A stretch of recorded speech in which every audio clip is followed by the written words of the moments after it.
Real estate agent, are you looking to acquire clients consistently so you can grow your business and your income to live a great lifestyle? This is Dave Finale and the RE Skill Builder podcast. Good morning, everybody. How is everybody today? This is Dave Finale and the Real Estate Talk TGIF. This is episode 131. This is Real Estate Talk TGIF episode 131. Hey, Hal, as my guest today, I ask everybody the same question when we start. And the question is, do you know what TGIF stands for? Word on the street is, thank God it's finale. That is correct. You win the prize. We'll talk about the prize at the end of the broadcast. Thank you so much for the respect there. I love that. It is Thank God It's Finale. And here we are, episode 131. And that is done all in 129 weeks. We have not missed a week in that many weeks. It's really exciting. I can't wait to continue. We've got so many people coming up. And funny thing is, Hal, just as a preview, is we've got Christmas Day and New Year's Day are on Fridays. I'm not going to miss those days. So we've got some great guests for those 2 days as well. So let's move forward. Hal Benz, tell me who you are, what you do, where you're from, how it all came about. Tell me about you. Thank you for being here today, by the way. Yeah, it's great to be here. So let me start back pre-real estate. My original training out of school, I'm actually licensed as a marriage and family therapist. That was my original background, and spent a lot of years as a clinician. I had a medical family therapy practice, focused primarily on helping families deal with the impact of chronic and life-threatening illness. Spent a lot of time around the oncology world, and really helping families to kind of deal with that impact when someone gets sick in your family. That led to a role in healthcare administration. I went on and got a degree in nonprofit organizational management and found myself involved in hospice care as a leader in the hospice movement here in New Jersey. Did that for a long time, ended up vice president of operations for a large nonprofit hospice organization here in New Jersey.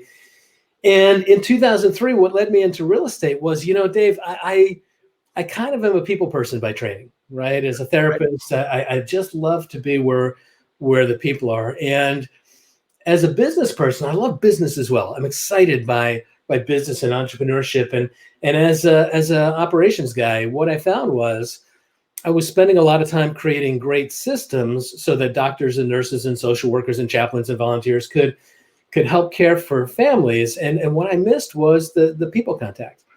So I really started to think about where could you have a high-level business career that is really people-oriented, and kind of planned my exit from the healthcare system. And in 2003, took the jump, got into real estate, had never sold anything in my life, really. And like with many agents, didn't hit home runs out of the park immediately until I started to kind of figure out, what was going on. But went on to have a successful sales career. Since then, I've gone on and I've managed for a number of big name brands here in New Jersey. I've run several offices. I've owned my own brokerages. The better part of the last maybe 5 to 10 years, though, I've really spent as a trainer and coach. And right now, I am training as part of the Keller Williams system. I'm the director of training for the Bergen County Partners Franchise Group, which is 5 offices up in northern New Jersey, about 1,400 agents, and really help agents kind of build bigger businesses, right? That's kind of where I am right now in the real estate space. So what do you think? Where do you think you go as far as helping agents build bigger businesses? Okay, so just to look at that line for a minute. How do you do that? I mean, what do you think is there a common denominator? Is there something that agents need to do that they're all not doing? Is there something? Is there one thing? Is everybody different? Dave, I think people are different, but I think one of the common denominators is people need a game plan. I got to tell you, we're in a fascinating industry from the standpoint that we ask people to go out as independent contractors, and in a business model where you don't get paid until you deliver an outcome. And yet, look, I hold a New Jersey instructor's license. I know what we teach in the pre-licensing course. 75 hours of training doesn't prepare anyone for anything. Not at all. And what happens is if you're smart, you show up and you realize, God, Dave, I don't know what I'm doing here. And so I think the first game plan, the thing that people they need to do is they need to start to figure out, what am I trying to create, right? Start with the end in mind. Stephen Covey talks about that a lot. Where am I trying to get to? What would it look like if I had the life that I want? How much revenue does my business need to create? And then what we really need to do is to start to figure out objectively, okay, what are you going to do? What are your lanes? What are you going to prioritize on? What are your strengths? What are your weaknesses? How are you going to kind of bring strategic activities into your planning so that you can really execute and run a big business? What most agents do is they throw a lot of stuff on the wall and hope that something sticks. They don't do it with intention and discipline. So we see a lot of stuff, people doing things, and and I talked about this several times on other broadcasts where, there'll be, we've got these offices, we've got these brokers that are just so cookie cutter, and that's probably such an easy way to say it. But basically what I mean is things haven't changed from the 70s to today, honestly. How do I know that? Because that's when I started, right? That's when I started. That's when my broker told me, here's your training. When the phone rings, answer it, get an appointment. If I have time, I'll go with you. That was my training. That was at 78. Okay. So still today, it's kind of the same thing where we're left to fend for ourselves, but it's changed a little bit.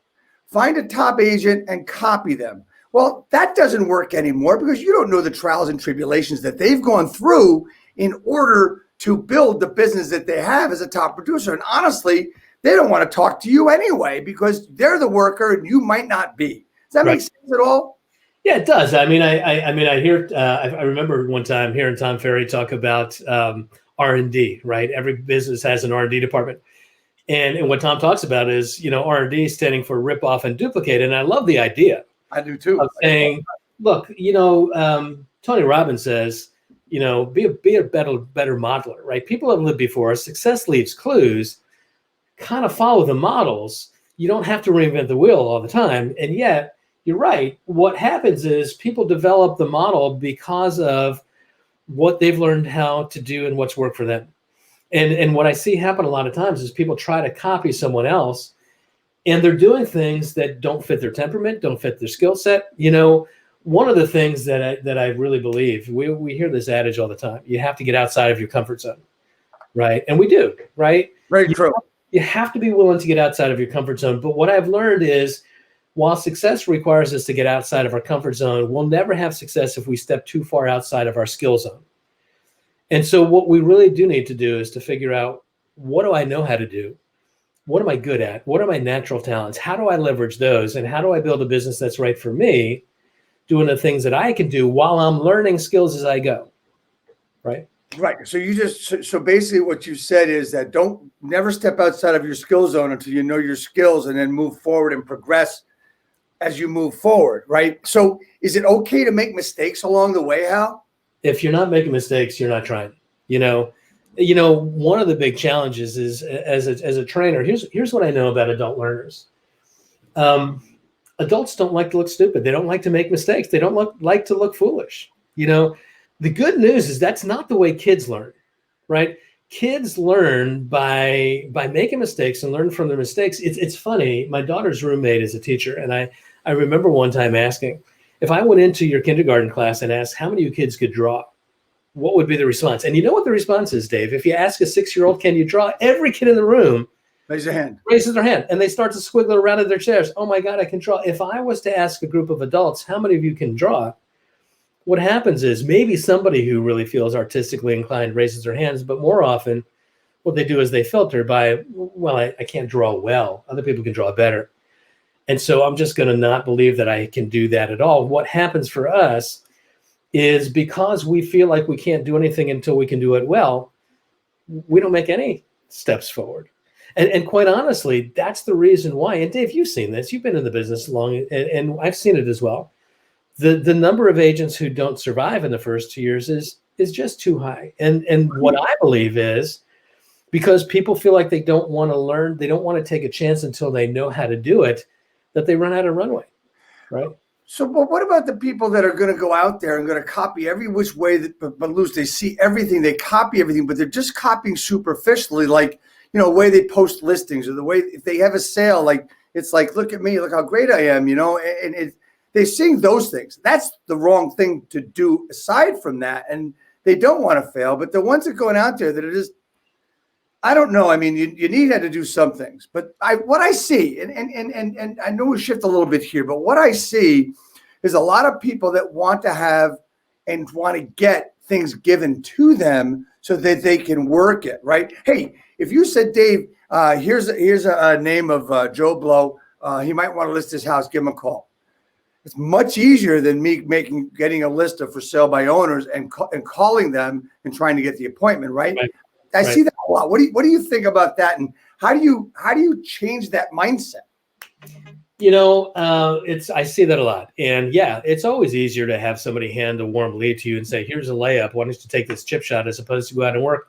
Look, one of the things that happens is a lot of times I'll sit with an agent and we'll start to ask, how much income are you looking to generate in your real estate business? And you know what, Dave, I get a lot of answers to that question. The most common answer is, I want to make a lot of money. And that's great. Nothing wrong with that. But then I really push people to say, look, the problem in that answer is it's not specific. I can't build a path to a lot of money. But if you give me a dollar figure, and a lot of times I hear these big 6-figure numbers. And I ask folks to say, look, where you've put your income, if you were to take a look at all of the earners in the United States, the income that you've just claimed that you want for yourself puts you in the top 5%, top 10% of wage earners in the entire country. How much are you willing to sacrifice to make that real? What are you willing to do? What are you willing to give up to make that happen? And I don't say that because I want people to be discouraged, but I want people to have a realistic appreciation that this is an industry where you can create amazing outcomes if you're willing to put in the time, right? Remember the Be Like Mike Gatorade commercials? Oh, yeah. Everybody wants to be like Mike. What they don't see in the commercial is, if you really want to be like Mike, you're in the gym an awful lot, right? And so what I think really needs to happen is we need to teach people how to fall in love with the systems and the processes and figure out what's the right way for you, right? Yeah, I can, the old adage, if you give a man a fish, you feed him for a day. If you teach him how to fish, you feed him for a lifetime. There's a lot of brokerages out there that want to promise, I'll give you everything that you need. That's the old school model.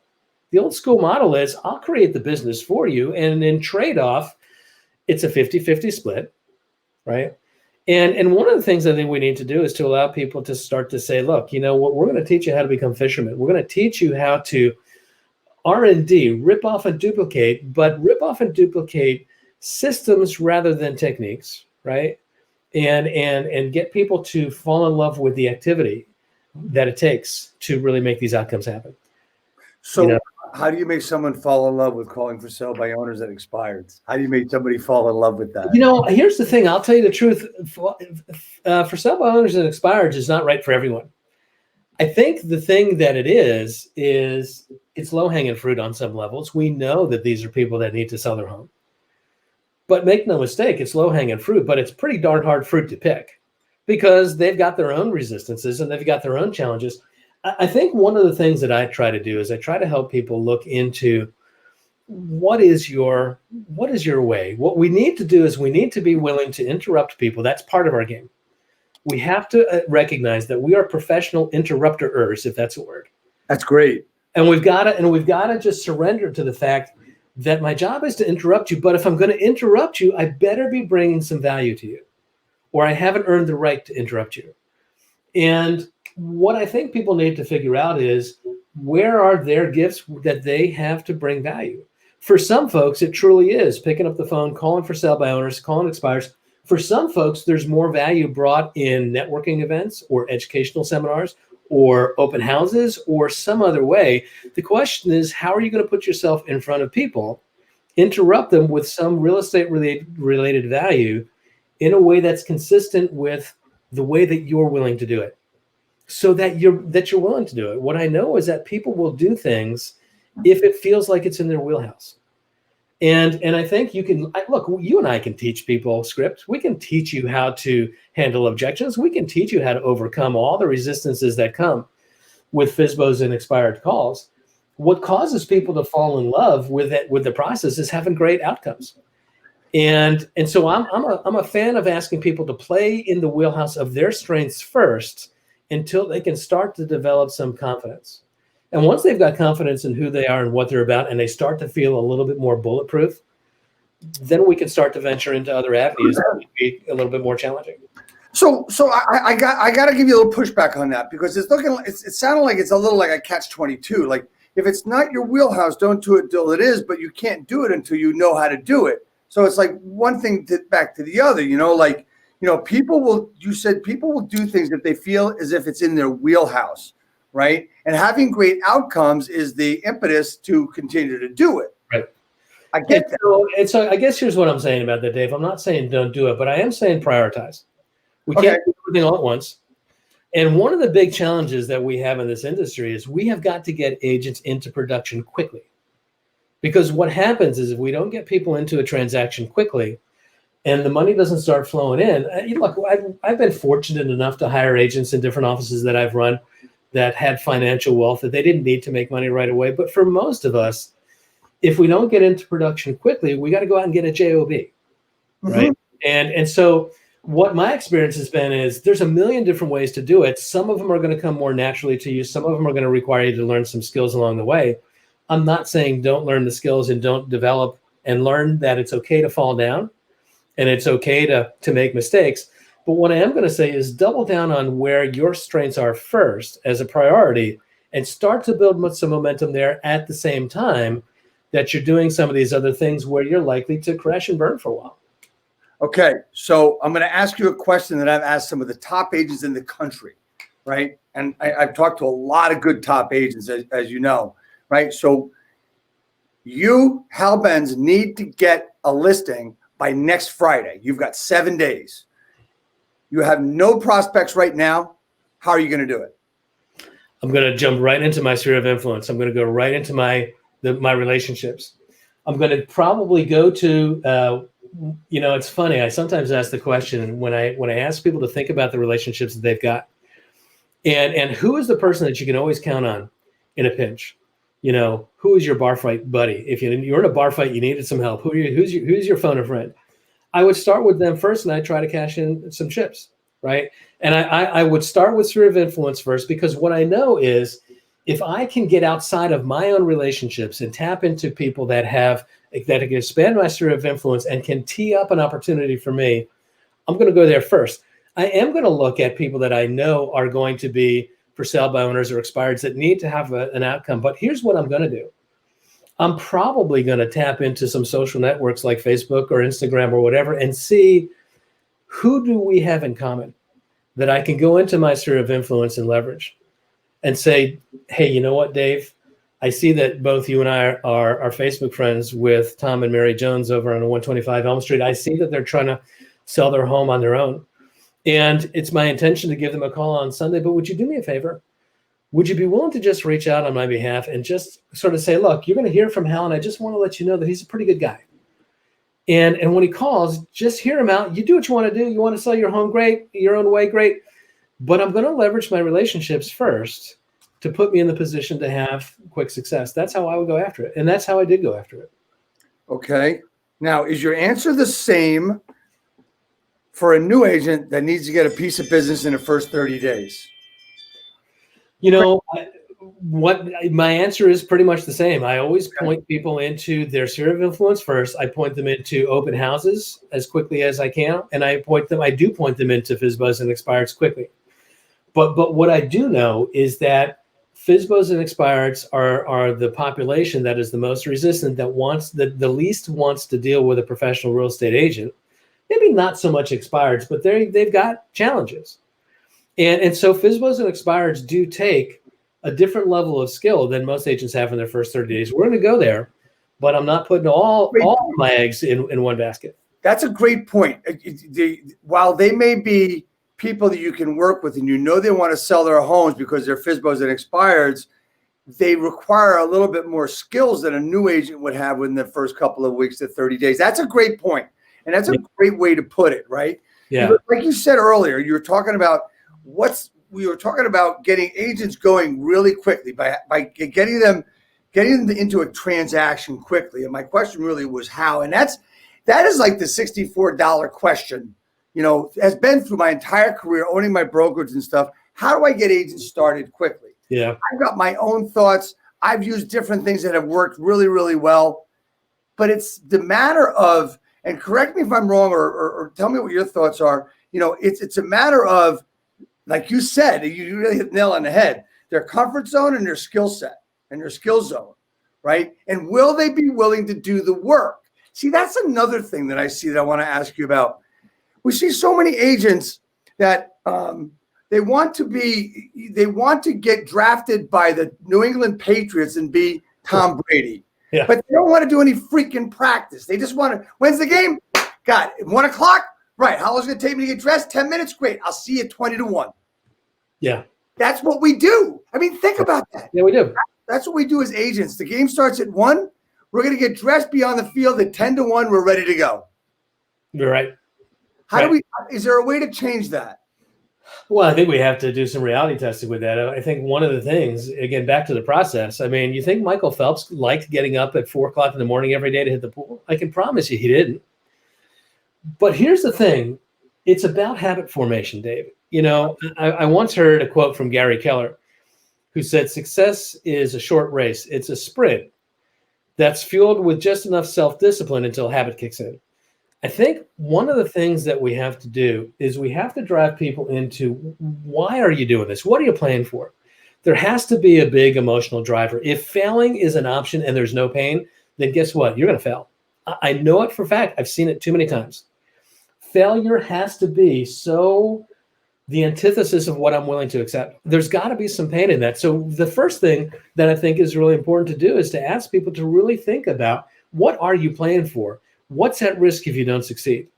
And we've got to create something that's big enough, not that it's a driver that's going to change the whole world, but just so that it can cause you to push through that moment when you say, I know I'm supposed to be making some calls today, but I'd really rather go play golf. I know I need to be making some calls today, but the weather's really nice. I'd like to go to the shore.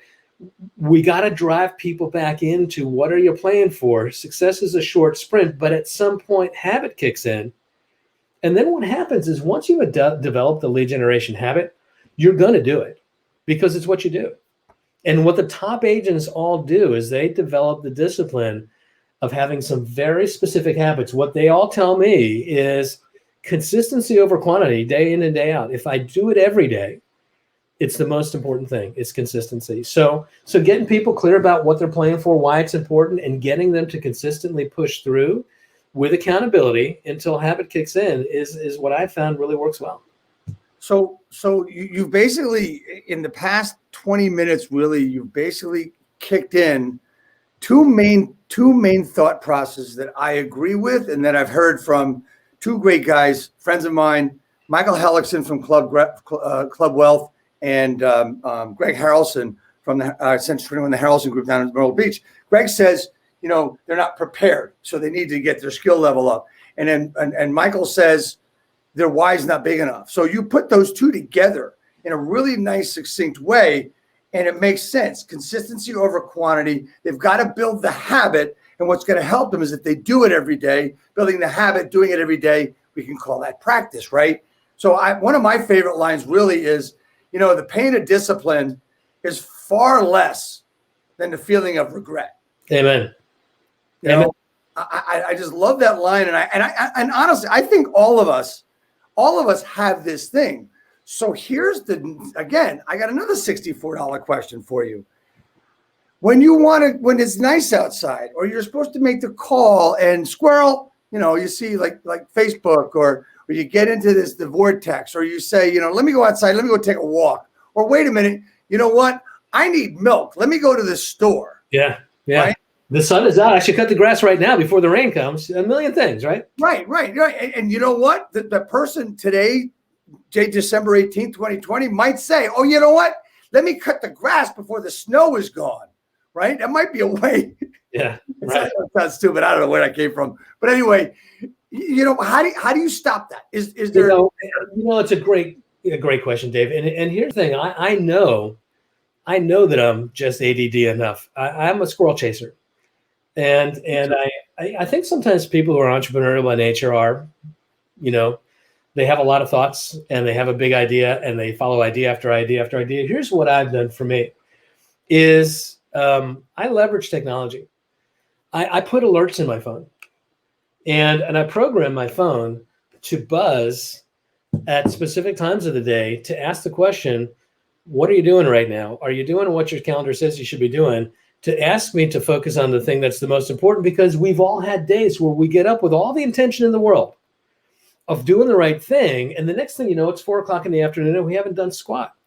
And so for a while, I know that I coach to this sometimes, is leverage technology, cause your phone to give you an alert every 30 minutes to reorient you back to the thing that you're supposed to be doing until you start to be able to develop ability to do it more on your own. So leverage technology to have your phone tell you to regroup, basically. Yeah, that's what I do. Every 30 minutes, it just goes off and it asks the question, what are you doing right now? What is your and to that point, we got to have a time blocked plan. We've got to have a plan for what should I be doing. Absolutely. So when you're talking about time blocking, you're talking about all that stuff. I have a technology to leverage, just a little trick similar to what yours is. Instead of having the phone remind me, how about turning the phone off? Well, you're right. Yeah, for a lot of us, that's the big issue. The right. Technology on the time suck. And let's face it, we're distractible by nature. Human beings are distractible, and there's so many distractions. But yeah, we've got to have a plan. We've got to have a plan to say, what should I be doing and when? And some way of being oriented into, am I doing the right thing? Right. And so if it's going to be, I'm not a big fan of multitasking and trying to have my email open and my social media open. I know people that take their social media accounts off of their phone in the morning and put it back on their phone when they're done with their business day, because they know that the temptation is too great. If it's off the phone, I'm not going to fall prey to that. Yeah, and I think one of the things that'll help you do is there are so many. I mean, we both used the word squirrel, but the interesting part is that I know a lot of agents that if they went to college, their degree would have been in getting ready to get ready. Yeah. Because they are really good at it, right? I know a couple of agents that, every time I have a one-on-one with them, it's, well, I've got to do this. And I say, stop. You've just got to stop. Just do it, right? Yeah. So it's like if you, and what they're doing, one of the things they're doing is they're watching what everybody else is doing. Oh, maybe I should check in to see what they're doing, or check in to see what they're doing. I know me. What I've done is I like to see what everybody is doing too. So of course, what we do is we get on the mailing lists. We get those emails coming in where a lot of people would think they're annoying. For me, it's educational. So now I've got it all fixed, set up, which my coach helped me with, oddly enough, is to put them all. I never see them. And then once a week or once a month, I might go look at some of them, right? So I want to get into you've been coaching, you've been training, and we've just had a great conversation about new agents and getting business. You're going into a different. You're taking a little bit of a turn in your direction, and with a training company that you're working on your own. Talk to me about that. Let's talk about the training and the coaching that you're starting to do now. Yeah. So one of the things that as I've been around in different roles, whether they have been in the nonprofit sector, in the real estate space, I've had a lot of opportunity to be in leadership roles. And one of the things that I think we struggle with right now is we find people who are trying to run businesses. And again, the model that we have, it's interesting. If you've ever trying to think of the book where we talk about the entrepreneurial myth, right? I'm trying to think of the author who talks about what happens is in most instances, we develop skills and then we take the skills out to the marketplace. Once we've developed competencies, we put the cart before the horse in real estate, right? Where we kind of learn as we go. Right. It happens a lot with leaders. People find themselves trying to lead other people, whether it be a team, a project team. Let's face it, we all have leadership roles in our lives, whether we're trying to lead our businesses, whether we're trying to lead an organization that we're involved in, whether we're trying to just lead our own families. And most of us have not learned really how to develop the skills of leadership. What does it take to be influential and to help guide people and to develop the people around us? Transformative Action is a company that I just launched this year that we're going to really start to build on in the coming year. 2020 was a tough year to start a new company, right? And what we're really looking at doing is how do we help people develop better leadership skills?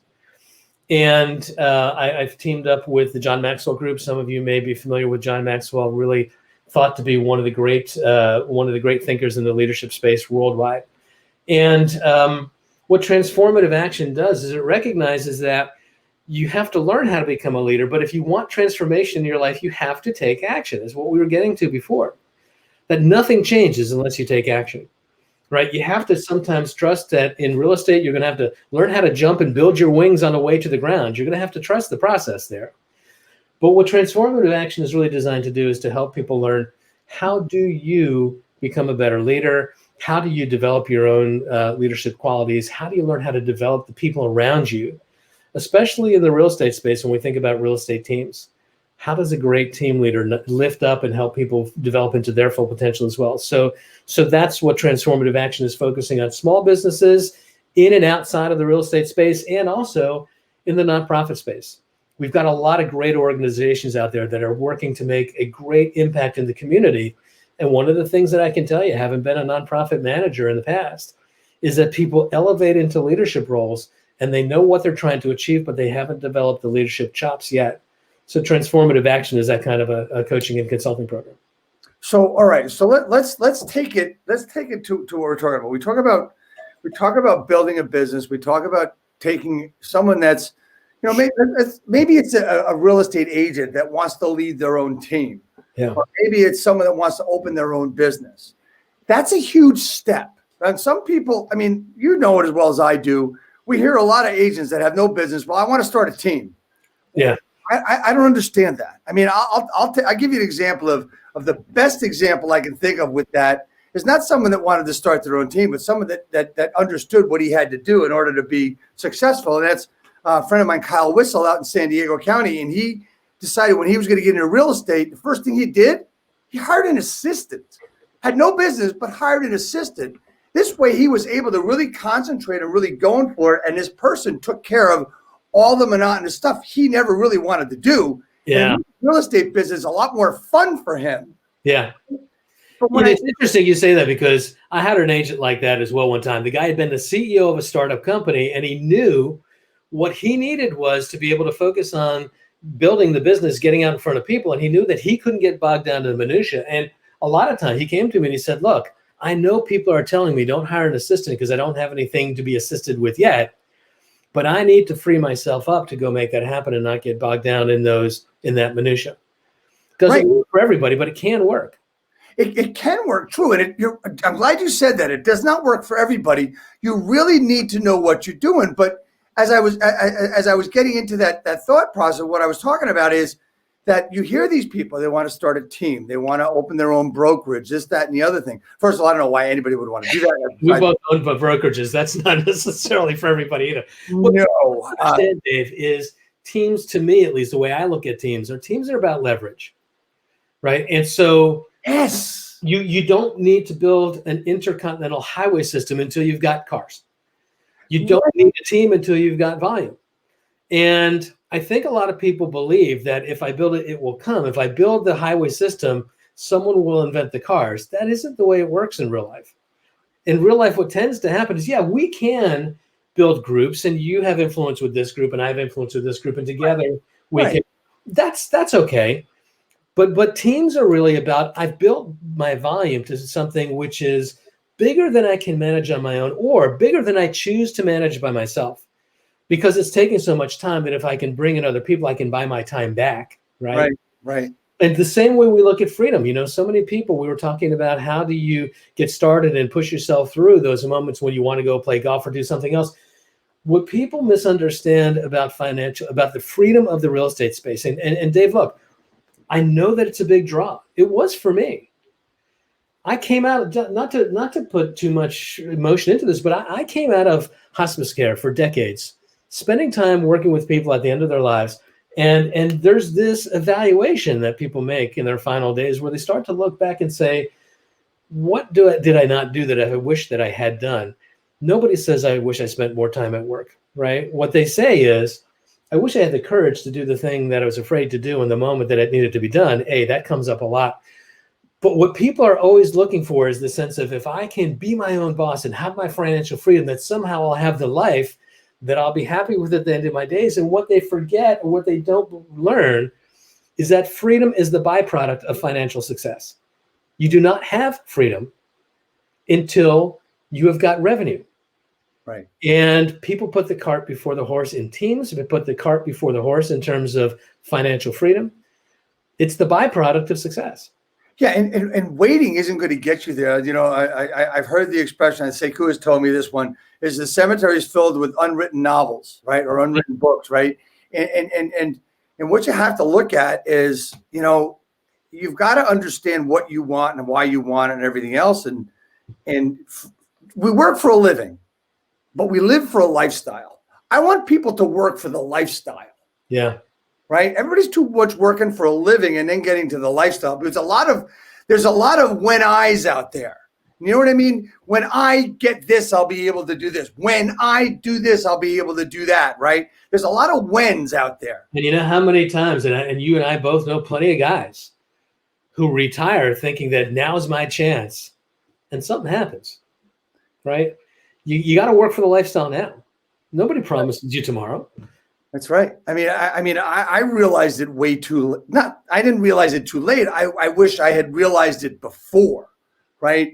How many times have I said, I can ask this of you too. If I only knew that, if I only thought about this 3 years ago. Somebody asked me that question. What did the 20-year-old Hal not know that if he did know, his life would be different? One, compound interest would be good. Second is just that, right? It's kind of learning how to build for now. What's funny is I actually asked that question to me this morning about something that I did not do when I was 22. An investment I did not make, that if I had, I mean, you know, we can say if I did this, if I did that. What we're trying to do is get through to people to say this so they never have to say if I. Yeah, and there is something to be said for delayed gratification. Make no mistake. I remember you mentioned your coach recently. I had a coach. One of my very first coaches had on the bottom of her email signature, I'm willing to do the things for the next 5 years that no one else will do so that I can have the kind of life that no one else can have. And there is something to be said for being willing to defer gratification in the moment, to be willing to do the uncomfortable thing now, the lead generation now, even though it's not turning into business yet. We know that if consistently you do it, it will, right? But there's also something to be said for you know, learning to fall in love with the process and learning to kind of be happy with what we have right now. So I'm going to use myself real quick as a case study. So when I sold my brokerage a little over 3 years ago, you know, I had options that I decided not to take, and I decided to follow through, you know, a thought process I have and actually bet on myself. I'm over 3 years into that process, and I finally realized what my path is, what I need to do. So I now have a planned out strategy and goal system to reach. And the reason I tell this as a quote unquote case study is that, you know, sometimes you've got to fail an awful lot, or you've got to have a lot of setbacks, or you've got to reposition your thoughts and reposition your goals so that you really know that you want to get to where you're actually going. Yeah, you're right. We've got to learn how to help people see failure as feedback and not anything else. You think about, for example, we're rolling out vaccines right now, right? And we've got Moderna, we've got Pfizer, and anytime you roll out a new thing, right, you have some trials, right? Now, yeah, we compressed in a very short period of time clinical trials, but what we do is we get a prototype, we put it out there, and we run with it, and we start to see where are all the places that it doesn't work. And so what we expect and what we look for is failure. I've heard people say, some great coaches say the problem is you're not willing to fail fast enough. You want to look good. You want to be right. The faster you can take a chance, make a mistake, and then learn from it. Because look, everybody thinks they learn from experience. They don't. They learn from evaluated experience. You have an experience. It doesn't go the way you expected it to, and you start to dissect. What happened? Why did it go that way? What could I have done differently? What can I do next time? What resources did I not use that I could use this time? And when we can get people to see failure as the price tag of moving forward and not something to be avoided, then they feel willing to take a chance. And look, you've learned that because as a successful brokerage owner, there were some failures along the way. Absolutely. And you learned that I heard somebody tell me one time, I never get down. I'm like, come on, man, everybody gets down. He says, no, I never get down. Either I'm up or I'm getting up. Holy crap. And I said, write that down. I'm writing that down now. I'm never down. I'm either up or I'm getting up. And how do you teach that? Look, I think you teach that by caring about people. I think you teach that by adding value to people and being with them through the journey and letting them know that they don't have to go it alone. 231 episodes in a row without a miss, not skipping on Christmas, not skipping on New Year Day, is just a testament to there are people out there that you can leverage that are going to help stick with you and give you what you need. But the faster we can learn that failure isn't something to be avoided. I mean, people need to look at, we've got international examples of failing. I mean, I forget what the complete saying is, but delivery is more important than efficiency, or delivery. It doesn't have to work, but the delivery date is more important. Look at Windows. Look at Microsoft. Windows Vista, and the next one after that, Microsoft puts out a new operating system that's not ready. And then within 6 months or a year after that, the new one comes out. And you say, well, we just had this one. What they don't know is it's that one fixed. Yeah, exactly. One of my favorite podcasts that I love is Guy Raz, How I Built This, right? And it's just an opportunity for him. Guy Raz, who's the NPR commentator, who just has interviews with great entrepreneurs. And what they will all tell you is that first is more important than best. Getting to market is more important than getting it to market perfectly. Right. The head start that an entrepreneur gets by being first to the market and then figuring it out as you go. And that's the thing that I want agents to understand, especially newer agents. Don't wait till you've got it perfect, because you'll wait too long. You'll run out of runway. It's better to go out there and take a shot and not be perfect. I do think it helps to get a wingman. I wish we had in this industry a legitimate apprenticeship program. We don't. I agree. I do think that it pays for an agent to, especially if they're going into an area where they either are newer or it's a skill that they haven't done. I didn't do a lot of commercial work. And when I had opportunities, I always invited a commercial agent to partner with me because I needed a wingman who knew how to know what I didn't know to guide me through, right? But yeah, that sense of getting out there, taking a chance, not being afraid of failure, seeing it as the necessary feedback so that you can recalibrate and fix it, and go out with Windows 2 and Windows 2. Look, I would still be on Windows XP if they let me, but I'm not. Well, you know what? I'm going the way of the dark side to the MacBook. So, it's yeah, me too. I'm running Windows applications on my Mac. Well, yeah, I have Microsoft Office and whatnot, but truth be told, I've got a PC at my other desk that I use for a lot of things. But but MacBook doesn't have Microsoft publishers, so it's kind of killing me because I was real good at that. I hear you. I'm running through my laptop, my Air right now, so I get it. So. We've talked about a lot of things today, and we've talked about building a business. We've talked about getting started with a business, and I think one of the things that we haven't gotten to that we talked about before was the way to know that you're actually improving, the way to know that you're actually getting somewhere. And we talked about this earlier in the week before we came on today, talking about activities being measurable and things that are being measurable that we know how to go. What is the best way to set that up, and how would you know? I mean, in your transformative coaching and all this other stuff, how does that work together? Yeah, it's a great question. John Maxwell talks about the law of the scoreboard. If we're not keeping score, there's no way to know who's winning or losing, right? And look, I think I think what happens is this. I tend to measure the actions over the outcomes. And here's what I mean. I mean, yes, I know that what I want is a closed listing, a closed commission. But a lot of that closing of that transaction is, quite honestly, a lot of that's out of my hands. There's a lot of things that happen along the way, which I can't always influence. The only thing I can influence is me. I use the image of gauges and levers. And when I talk to agents about thinking about driving a car, and you've got these gauges on the instrument panel, one of those is the speedometer. Well, if you're driving along and you want the car to go faster, there's nothing that you can do to physically manipulate the dial that's going to make the car go faster. If you want the car to go faster, you've got to take an action. You've got to step on a lever. And that lever is the accelerator. And once you take that action, then you evaluate what happened. Is the car moving faster? Is it not? If it is, great. If not, how come? Right?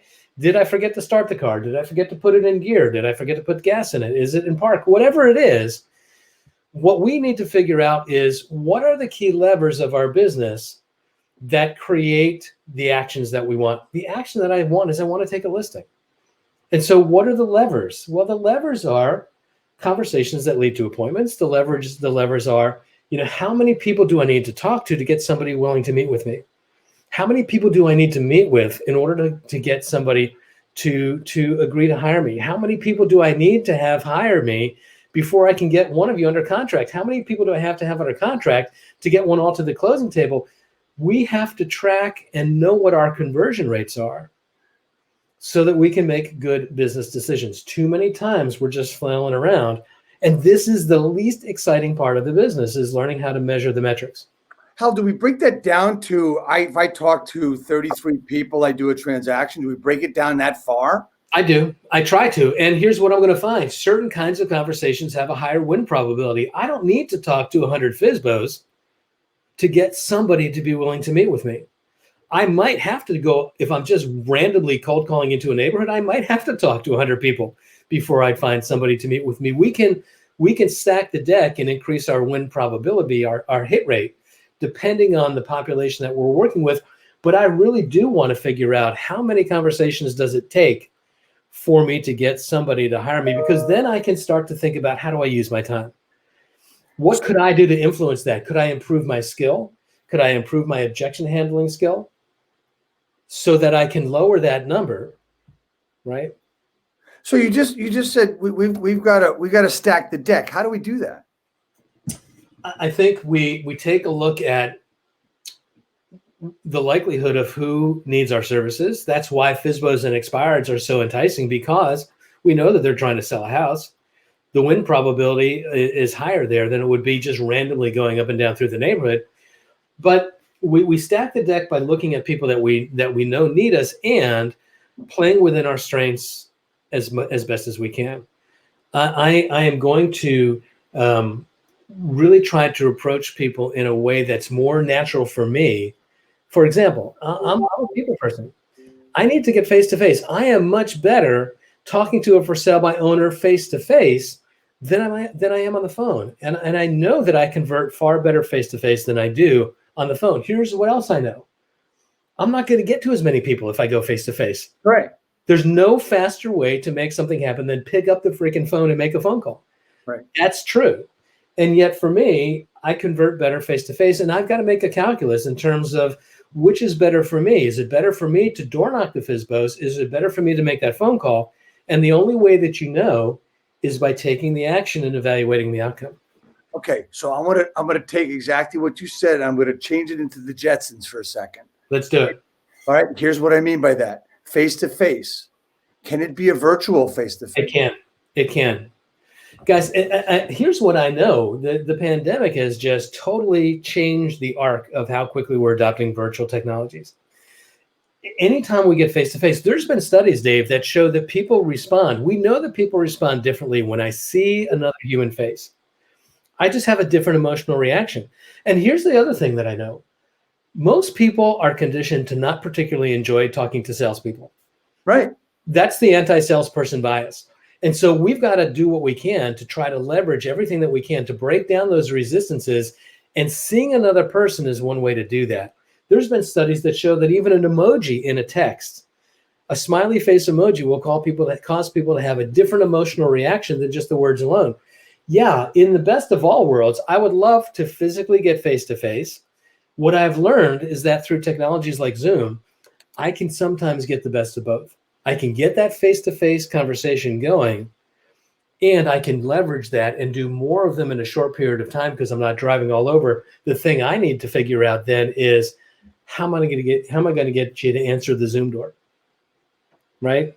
I can ring your doorbell and you may answer it. How am I going to get you to take my Zoom call? There's still some other step before that we've got to figure out in terms of how do we get people to take that Zoom call? Well, I'm going to submit to you that I believe that it's less of an obtrusive way to get that appointment with either that for sale by owner or the expired or the withdrawn or wherever you're trying to get a face-to-face with. I think it's less obtrusive, right? It's less it's less getting in their face. You're actually in their face, and you tell them. I mean, you can look. I tell you what, I won't even come to your house. Let's do a quick Zoom call, and if you don't like it, you can just hit the leave button, and we're done. Yeah, and you know what? There's two things that does, Dave. A, it's quick. Jeb Blunt. I'm sure you know Jeb's name. Jeb is just one of the great sales trainers in the world. Yep. What Jeb says all the time is that the commitment of time is the hardest commitment to get. People will give you their contact information. They will give you lots and lots of stuff. The moment you ask them to give you their time is where you're going to get the most resistance. And so what you said was, it can be quick and you're in control. It doesn't have to take long. It's not a big commitment. And here's the other thing that we know.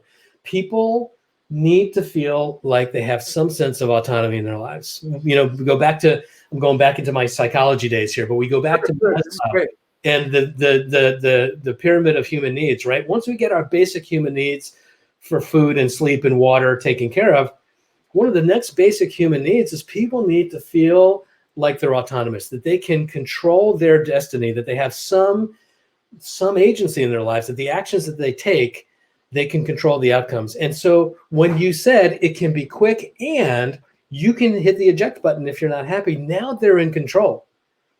Now they don't have to be afraid. And we break down those resistances by doing it in just that way. And it's a short Zoom call. It's a short commitment of time. And you have the freedom to X out if you want to. So with that one thing talking about, and getting into the virtualness of our, by the way, if you ever hear the word virtualness, that's my word. All right. Dictionary. Truthiness was attributed to, what's his name, Colbert. We'll give virtualness to you. Exactly. Right. And I got another one too. You repassionize. You need to repassionize every day. Anyway, so I got two. So the virtualness, right? So I taught how to do these kind of Zoom calls and these buyer presentations and listing presentations over Zoom 5-6 years ago. But funny, I couldn't get anybody to buy in. Now I've got everybody who wants to buy in. Where do you think we're going to go when we come out of what we're in now as we start? I'm going to use this word in quotes, normalizing.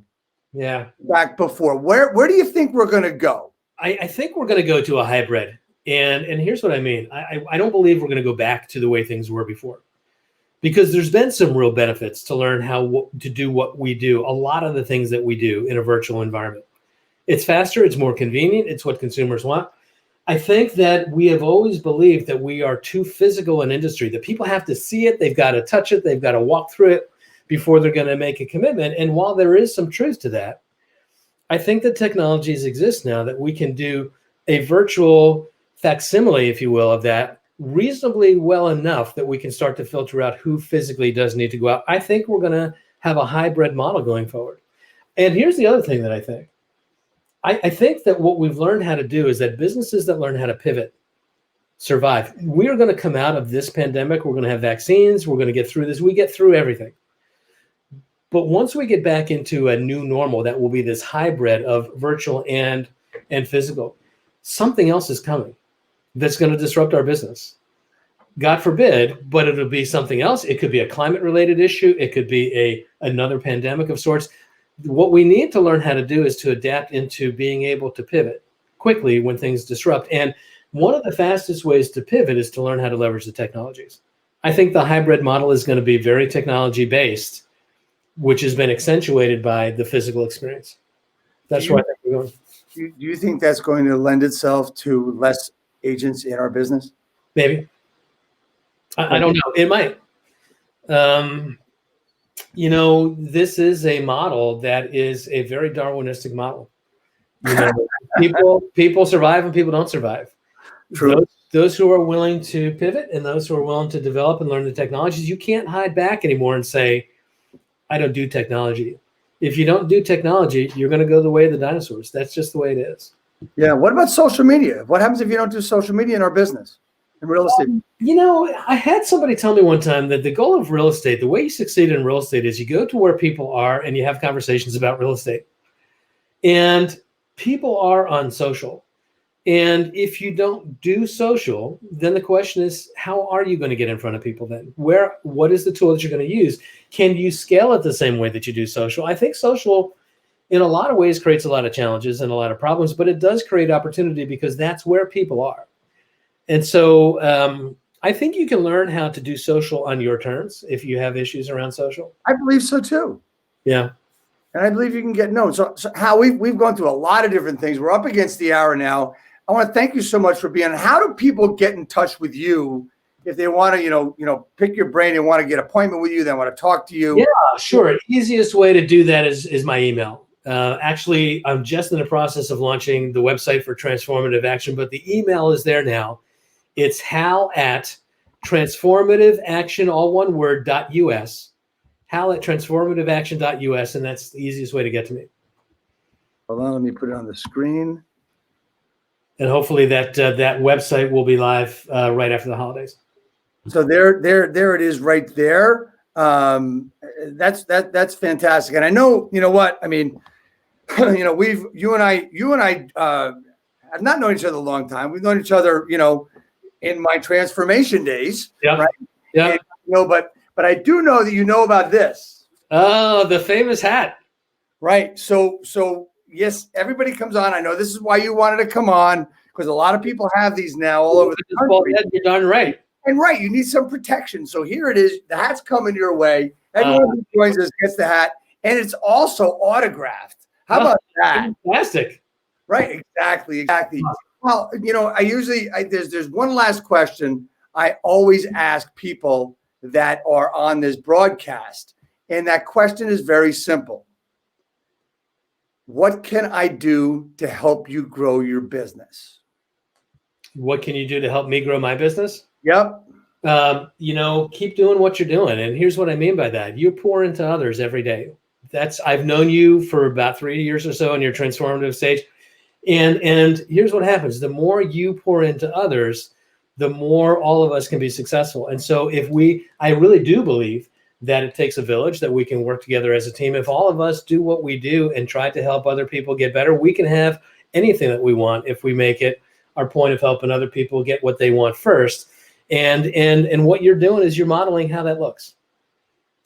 Great. Well, you know what? I'm here to help you, anybody else that's interested. And I just want to do that. I want to thank you so much for being on. Next week we have on Christmas Day. Christmas Day is Jennifer Kuhn from Central Jersey. And then on New Year's Day, we have the David Greenspan from Mindshare 101 joining us. Standing. It's going to be a great broadcast. Again, thanks so much for coming. Please stay on as we end the broadcast. Let's see if I can do it properly. Let's see. 1, 2, 3. Okay, here we go. We'll do this. All right. Be well, guys. Take care. Let's see. Do this and broadcast.